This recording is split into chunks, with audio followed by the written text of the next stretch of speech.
Hi guys, this is Jency தமிழா. ரீசெண்டாக release ஆன ராமாயணா மூவியோட ட்ரெய்லரில் வர இன்ட்ரெஸ்டிங்கான ஃபேக்ட்ஸை தான் பார்க்க போகிறோம்.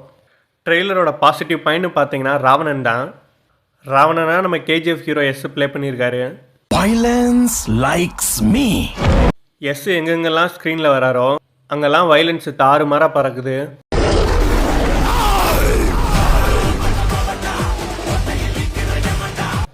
உண்மையிலே ராவணனுக்கு ஏற்ற பர்ஃபெக்ட் கேஸ்டிங் தான் எஸ். அடுத்த ப்ளஸ் பாயிண்ட்னு பார்த்தீங்கன்னா படத்தோட சிஜே தான். உண்மையிலே படத்தில் சிஜே டாப் நாச்சாக இருக்குது. மித்தாலஜிக்கல் கேரக்டர்ஸ்லாம் பர்ஃபெக்டாக கொண்டு வந்திருக்காங்க.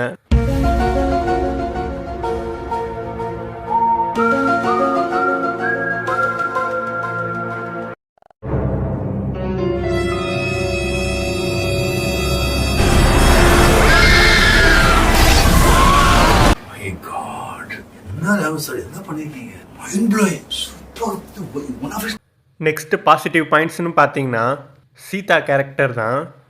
சீதாவா நம்ம சாய் பல்லவி தான் ப்ளே பண்ணியிருக்காங்க. சீதாவுக்கு perfect casting Sai Pallavi. Sai பல்லவியோட presence எப்படி இருக்குன்னு மூவி ரிலீஸ் ஆனதுக்கப்புறம் பார்க்கலாம். தனஸ்தானத்தின் இளவரசி சூர்பனகை, அவளுக்கு உங்கள் மீது ஒரு மயக்கம். இவ்வளோ சொல்றவன் எங்களுக்குள்ள அது இருக்குன்னு பச்சையா சொல்ல வேண்டியதானே.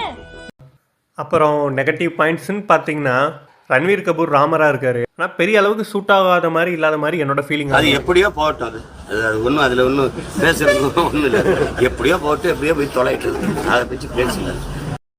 பிகாஸ் ஏன்னா ராவணன் வந்துட்டு எஸ் ப்ளே பண்ணுறதுனால அந்த ரோல் டாப்பாக தெரியுது. இங்கே இன்னும் கொஞ்சம் ஃபோக்கஸ் கொடுத்துருக்கலாம் ரன்வீருக்குன்னு நினைக்கிறேன். அப்புறம் ட்ரெய்லரில் மொத்த ட்ரெய்லரில் ஹனுமான் எங்கேயுமே வரல. அது எனக்கு தெரிஞ்ச ஒரு நெகட்டிவ் இல்லை, அது ஒரு மிஸ் பண்ணிட்டாங்கன்னு நினைக்கிறேன். ஃபுல் ட்ரெய்லர் பார்க்கணுன்னா லிங்கை டிஸ்கிரிப்ஷனில் ஆட் பண்ணுறேன். டெய்லி வீடியோஸுக்கு மறக்காமல் நம்ம சேனலை சப்ஸ்கிரைப் பண்ணுங்கள். தேங்க்ஸ். யுகத்தின் உதயம். நீங்கள் இல்லாமல் நான் இல்லை.